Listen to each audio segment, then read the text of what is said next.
Hi everyone, welcome to this week's Lead Nudge. I am Silvia, your inclusive leadership mentor. And today I want us to talk about how safe are your team meetings. And I want to bring the topic of psychologically safe meetings and how a quick check-in can help with that. As leaders, we all want our team meetings to be these beautiful collaborative moments where everybody can bring ideas and share and challenge, and it's all beautiful, roses and butterflies. I want you to think about the last time and specifically the last team meeting that you had. Did everybody contribute? Or was it only you because you're the manager doing all the talking? In that meeting, did someone challenge an idea or ask a silly question about any project that was being shared? Or was it mostly quiet? Because a lot of times when people agree to the first idea presented, it's not necessarily a sign of agreement.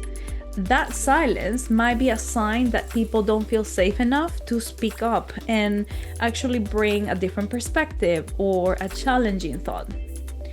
And what I want to bring here is that the psychologically safe teams are the ones where they feel that they are not going to be punished or humiliated for speaking up with challenges or ideas or questions, concerns, mistakes.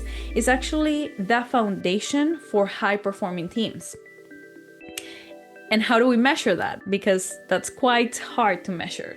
But we can know, and there are studies that have tied the connection between high-performing teams and psychologically, or teams where they feel psychologically safe. So the team meetings are actually a great place where we can build that safety and where we can either build it or destroy it, right? And let's take a step back, because I know as part of some of my conversations with managers, I have got the question, but why do I have to do it? That's more of a team culture thing in which the team needs to feel safe.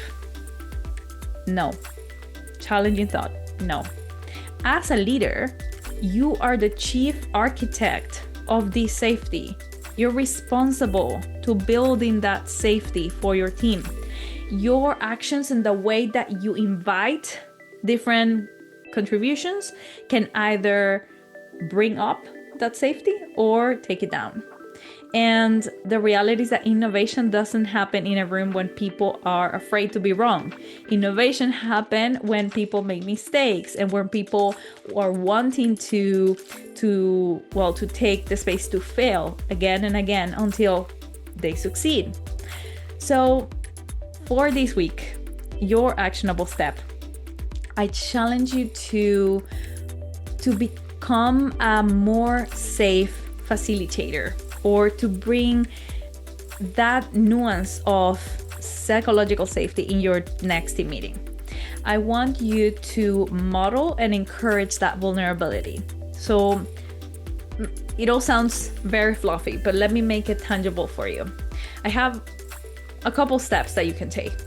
First one, you can lead with your own vulnerability. So start the meeting by saying, "Hey team, I've been thinking about Project X, but I don't have it all figured out yet. I'm definitely struggling. So I would love to hear your perspective."